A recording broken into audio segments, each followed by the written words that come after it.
Dwed yn Gymraeg. Say it yn Gymraeg.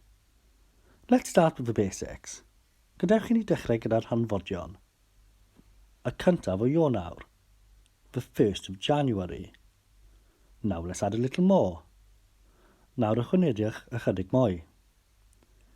Dydd Llun y cyntaf o Ionawr. Monday, the 1st of January.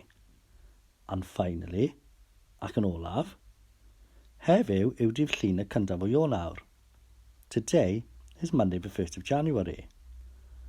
To talk about yesterday, replace heddiw yw gyda foi oedd. I siarad am foi, newidwch heddiw yw gyda foi oedd. For example, enghraifft, foi oedd dydd Llun y cyntaf o Ionawr. Yesterday was Monday, the 1st of January.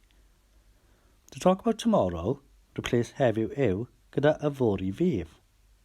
I siarad am yfori, newidwch heddiw yw gyda foi oedd. For example, enghraifft, yfori fydd dydd Llun y cyntaf o Ionawr. Tomorrow will be Monday, the 1st of January.